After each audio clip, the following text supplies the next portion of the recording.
This is the New York Fire Department Pension Fund Investment Meeting. Today is 7/23/2014. It is 1 o'clock. We're in the New York City Fire Department, 9 Metrotech, room 8S7, Brooklyn, New York. Roll call trustees. I need the roll call. Lee? You got the roll call? I can't do it. Lee? You got the roll call? If you want me to speak in this voice. No, I do it. I know, I put it on my desk. Okay.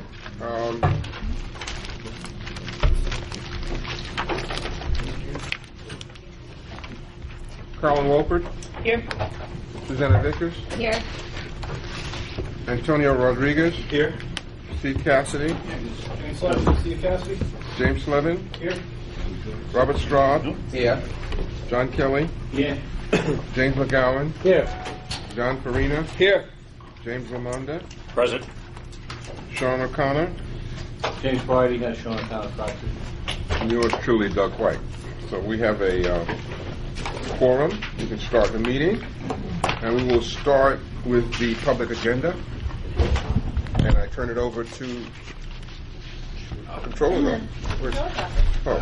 I will start briefly. My name is Scott Evans. I'm the new Chief Investment Officer. Let me start by saying what a personal honor it is for me to be here at the Fire Department of New York and serve the firefighters, 5 years investment advisor to your pension fund. It's really a thrill for me. I am going to be in listening mode today. I just started last week. Still coming up to speed.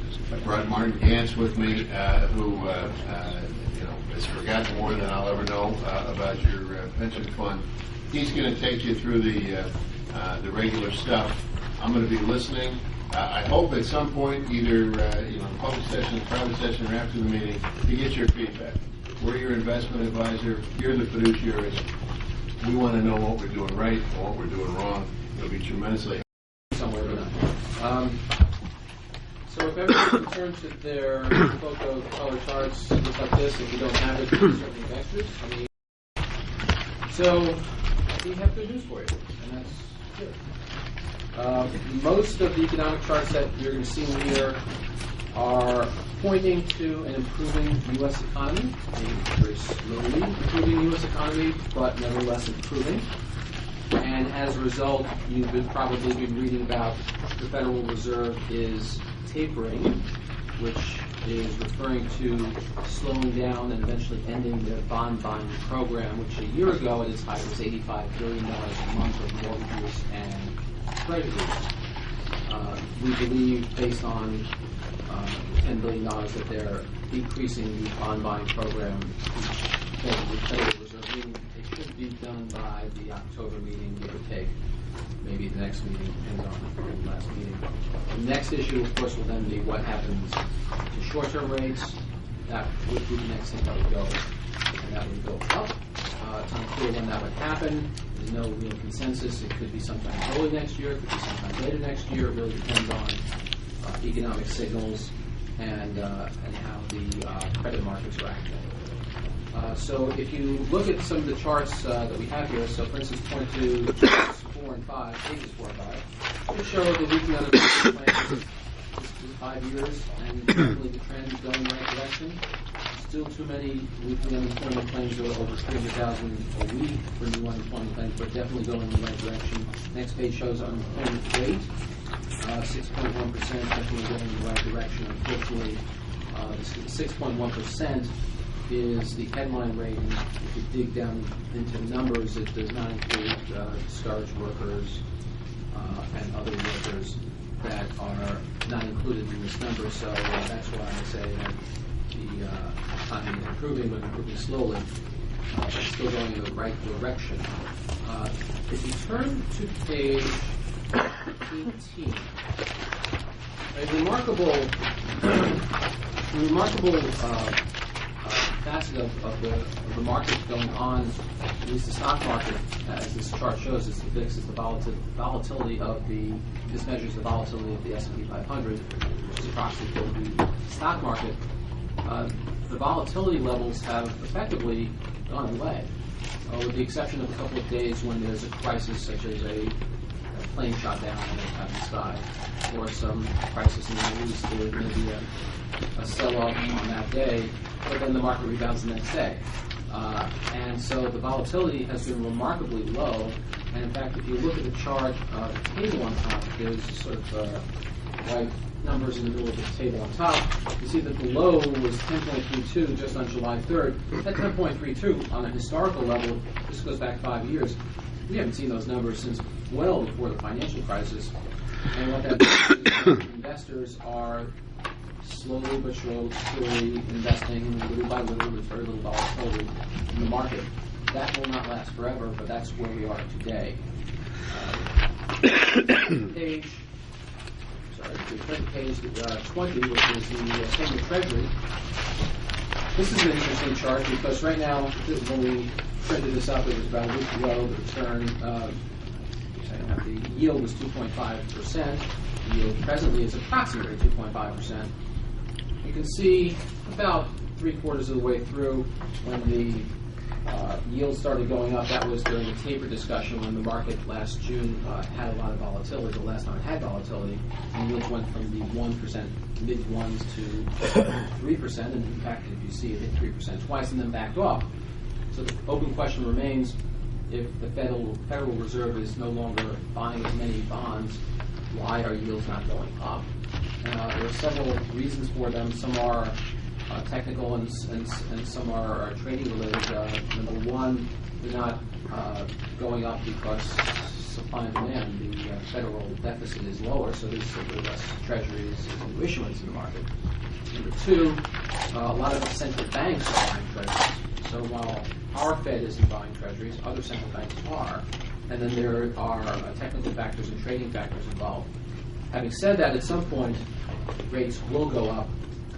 Why do they go up to? Is it 3.5%? If you would have looked at the consensus before the beginning of the year, January 3.5%. On the way up, it keeps going down.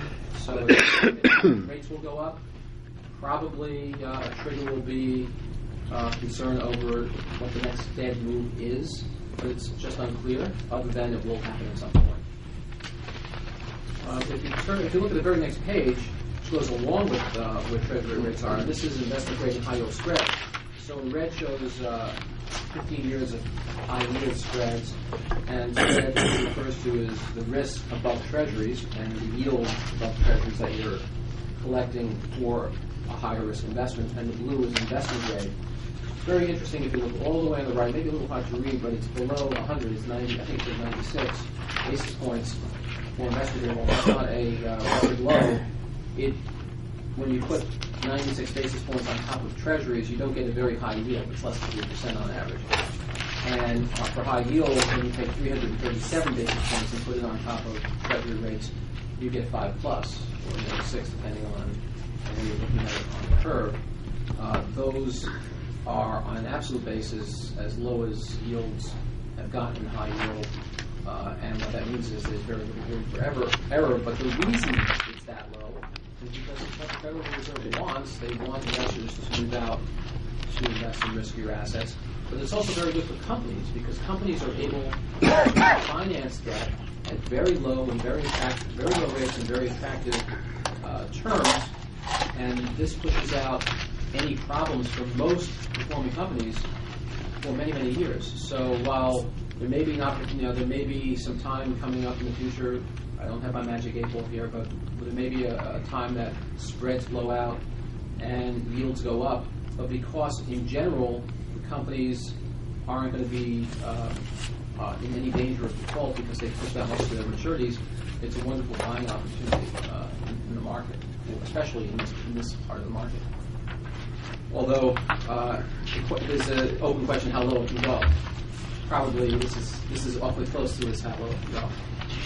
If you turn to page 27, which shows what the returns of May are, so let's get into how fire did May. Pages 27 and 28 show the returns. If you look at the column all the way on the left labeled 1 month, the first set of numbers, Russell 3000, that's our proxy for U.S. equity, was up over 2%. EFO, the next section, developed markets for non-US was over 1.5, emerging markets up nearly 3.5. There isn't a single negative number on these 2 pages. We can go down the line. Hedge funds up over 1%, core plus 5 up nearly 1.5% on the next page. High yield up nearly 2%, tips up over 2%, leverage loans, bank loans up, convertibles up over 2%, weeks up nearly 2.5%. Everything was up. It was a really, really good month. So if you turn to page 31, what did that mean for the fire section? All the way on the left, you see the return on the bottom. It says 1 month. The return was 1.88. It was a fantastic month. And if you look at the contribution to return, the colors are coded for the different asset classes, but you don't see any negative numbers, and the reason you don't is because everything was positive. The question is, how much did it add? If you look at the middle set of bars, so that's the 11-month return, fiscal year to date through May, and for fire it was 1548. So we have a hint at what the fiscal year will be. So we'll turn back to page 29, right after the May numbers. So June looks very similar to May. The first set of columns show the U.S. equity indexes, Russell 3000 up another 2.5%, Info emerging markets up, hedge funds up, core plus 5 was up marginally, but if you turn the page, high yield was up 0.75%, tips was up, and convertibles were up nearly 3%, and real estate was up 88 basis points. So while we don't have final numbers now for June, I can tell you that the number is higher than where we are today, meaning the fiscal year results are 1548, and the number, it will be a higher number than 1548. What that number is, we're working out now, we'll let you know as soon as possible. Based on the numbers that you see here, it could be another 1%, could be another 2%. We'll figure it out, and we'll let you know, but ultimately you're going to have a really, really good fiscal year. So the numbers are good. So how are we positioned? Turn to page 32. We've shown you this probably for the last year and a half. This has been our allocation. On the top part of the page, kind of running out of colors, it shows the different asset classes. And on the bottom part shows where we're overweight, underweight, and the brackets show what the rebalancing ranges are. So the main things to see from here are obvious. On the left side of the page in dark green, since we have several different greens, on dark green on the left is U.S. equity. We're within the rebalancing range as of May, but we're overweight U.S. equity. In the middle of the page in lighter blue is core plus 5, and we're underweight that. And in really light blue, next to that is tips, and we're underweight tips. That has really helped performance because equities have done really well. And while in the last few months interest rates have gone down, equity markets have gone up more than interest rates have gone down. Fixed income, so it really has added value. What we will be doing, since the equity markets have continued to go up as you saw in June, as well as in July, what we're going to do and what we are doing now is getting all of reviewing all the asset classes to make sure everything's within the rebalancing ranges and moving assets in the normal rebalancing process to make sure everything's within the rebalancing ranges. If you turn to the next page 34, it's effectively the same thing as the previous chart, except it's all the details and numbers and percentages and the ranges and where we are versus policy. But the number I want to show you is on page 37, and that is the market value. So in page 37, it shows what Fire's market value looks like over the past year. And as of May, it was nearly $10.6 billion, 10.596. A year ago, at the end of the fiscal year, it was 9.2. Since we know June is higher, what that means is that for the fiscal year, Fire has added, the Fire Pension Fund has added $1.5 billion in assets. And that's after all benefit payments, and that's after all expenses. And obviously is a new high. We're now well over $10 billion. The next page shows the 10-year chart, and this points represent the fiscal year end market values. and the line shows what the return is, and on the bottom it says that line represents a 10-year return, which is annualized at 7.68%, which is, I believe, Steady climb, huh? the actual is short in paper, but it's a pretty good number, I think. And the 768, and smiling, so 7, that's good. 768 for the 10-year number, and that does not include June. So while it's a 10-year number and adding 1 or 2% in June won't materially affect the 10-year number, it does help. The next section shows on page 39 each of the summary asset classes, and then following that, the next 10 pages or so are each individual manager's returns. And following that would be private equity, real estate, funds that we're invested in as far as commitments and market values, and then we have the cash flows for private equity and real estate. That was my piece. Unless there are any questions, I'd be happy to answer them. Hey, Mon, have you got a number as of June or no? We're going to have it very soon, but I can tell you the number's higher. It really depends on how the manager. We know what the benchmarks did, but we're getting the numbers from the custodian as to what the managers did. Right. And also private markets are on a lag, which is actually benefiting the board because the lag is now positive. Right. So we're going to be seeing hopefully a good number. The preliminary number will be coming out very, very soon. But it will be a number higher than 15. It will be a number better. So similar to what you saw in May, I wouldn't be surprised to see a similar month in June. Okay. Question. And I guess hopefully I can ask one, right? So, the thought process has always been that volatility has to at some point come back to the market, and then in addition that rates kind of have to rise. That's kind of the assumption that everybody has been making. And as we're moving into, or our thought process has been moving into asset classes that can, in kind of the search for yield. Are any of those assumptions, do any of those assumptions kind of change our outlook for asset allocation over the next couple of years? I was just wondering if your thought process, or is now the time to get in, or just kind of your what do y'all think from this? Does any of this kind of change our thought process? So we look at that, and the underweight to Core Plus 5 and the Core Fixed Income Program and TIPS is actually slightly different from the overweight to U.S. equities. They're really two separate things. The underweight to Core Fixed Income is that it's a very bad combination of long duration, low yields, and tight spreads. If nothing happens with rates, we earn less than 3%. That doesn't pay our 7% bill.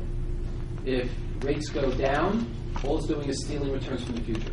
While it will add value, it will make it more painful when rates go up. And if rates go up, we lose money. So that's why we have the underweight to core fixed income within the rebalancing ranges that were established by the board. And the asset allocation will be looked at and reviewed in the context of what Susanna is going to be talking about next, the basket. And we'll be working with Doug and NEPC and our CIO as to how we can tweak the asset allocation on that. As far as the overweight to equities, as long as the Fed was, going by the Fed, once volatility died down, it was fairly obvious that the equity markets, not fairly obvious, nothing's ever obvious in investing, but it was fairly reasonably expected that the equity markets would not decline much because the Fed was behind it. And so that's why we had the overweight to U.S. equities. That game might be a little bit longer than two. So I'll let Scott talk about that. So, just in a straightforward manner, we take risk in the portfolio when we get paid to take risk. If we're not getting extra return for the risk that we take relative to our standard portfolio, we don't take it. And so as Martin was saying, the odds were pretty good for the equity market relative to the risk that you're taking in fixed income for a while. That game has kind of played out. So there's less reason to have the portfolio tilting a lot from what our standard portfolio is going forward. So you can expect this over time, unless we suddenly get paid to take risks. relative to normality, you can expect us to gravitate towards the kind of normal portfolio that we have. So the long-term portfolio where we're taking the standard amount of risk over time. That's, I mean, we can get into technicalities, but that's the bottom line. And I know that we're going to be working with NEPC on a potential tweak to the asset allocation given the potential change in the basket, as we'll talk about in a moment, and that will have. And I mean, just one other thing, without getting too much into the asset allocation, you got to take risk over time. Otherwise, you can't make the kind of returns that the actuaries predict. 7% in today's world, where we're giving away, you can get mortgages for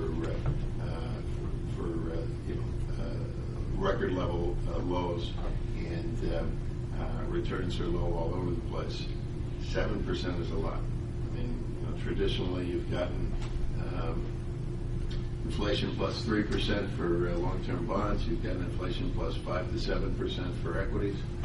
When inflation's 3 to 5%, you can get the type of normal returns that we get 7% as a push when inflation is as low as it's been recently, and as low as it's likely to be for a while. So it's not that it can't be done, but that 7% is not an easy target, and we need to set our expectations. The kind of numbers that we're showing this year, fantastic that we got them, but we may have borrowed a little bit from future years when you look at the long-term returns. It's not normality at all. We'll be lucky, very lucky, to maintain kind of 7%. I will also tell you from fixed income, if rates go up, and I say if because we've been expecting it for years, but if and when rates go up, while it will be painful because of the duration, ultimately we'll be in a better place, because then we'll be able to reinvest income at normal levels or close to normal levels and help de-risk the portfolio and have a much more normal expectation in asset allocation assumptions with normalized yields in the yield curve, which we can't have now because we have long duration, low yields, and tight spreads. It's just a terrible trade-off in that area. Thank you. Doug, any comments on that? No, I just add that part of the equity overweighting is also a result of strategic underweights to some of the illiquid categories like opportunistic fixed income, hedge funds, private equity, real estate. And I think you should feel good about the policy decisions you've made in the last 3 years, and that you've taken equity risk off the table and spread it out across the illiquid alternative markets and hedge funds. And as we kind of get those programs ramped up towards the target, which can happen from committing additional capital, but also if there's a pullback in the rest of the portfolio, I think your portfolio is much more better positioned than it was 3 or 4 or 5 years ago, and we'll continue to look at that in the context of the basket clause changes. And just to amplify, and Doug's absolutely right, but it's important to realize when you take money out of equities and put it into hedge funds, you're trading one kind of risk for another. Yeah. So you're not de-risking the portfolio. You're reducing your dependence on the ups and downs of the equity markets. Still taking risk. But just different type. And of course, you benefit from diversification when you take a bunch of different types of risks that go up and down at different times, and it's the whole principle behind the structure that we've got in the budget.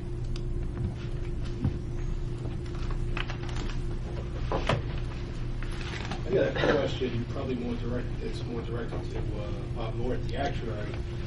Looking at these returns, it's been a long time since there's been a skim for the VSF funds.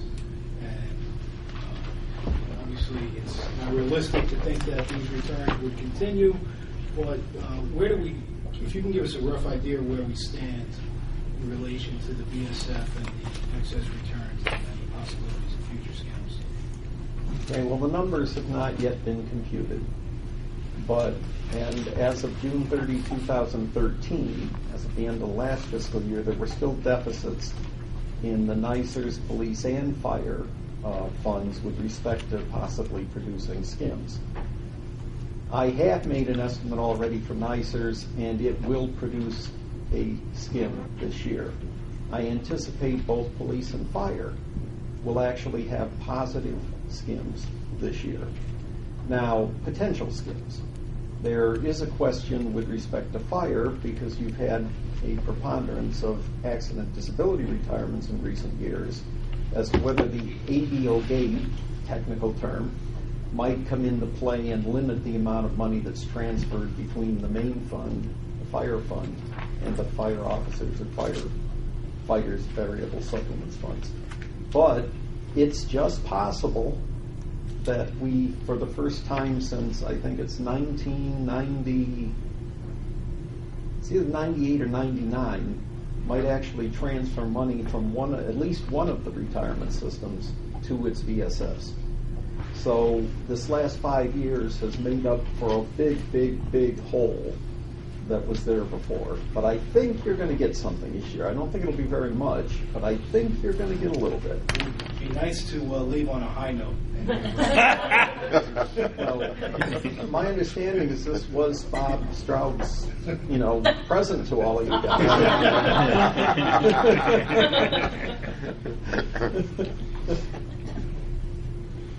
Anyhow, we'll know later. The controller's office has a lot of work on the computation side in the actuary's office.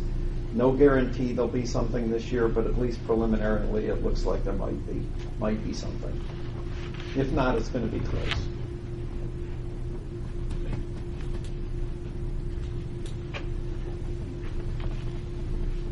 Are we on the basket clause now? Yeah, anything else? Yeah. I just wanted to give a quick update. I'm not sure if I don't think we've met since the end of the legislative session. As everybody knows, both houses of the legislature passed our basket bill at the 30% compromise. So thank you, everyone, for your support and making calls and doing the legwork that we needed to get done up in Albany to get the bill passed. We're awaiting the governor to call it up, and then he has a chance to review it.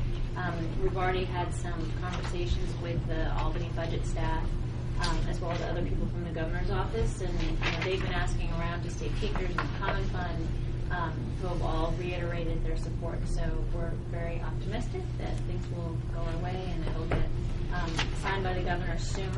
And then once that happens, then we'll start the conversations that Martin and Scott alluded to about how we reflect that in our portfolio. Okay. So that concludes the controller's public agenda. Okay, that's the end of the public agenda. I would, I don't know. I think we can turn off the camera now. We're going to. You need a motion. Pardon? We need a motion.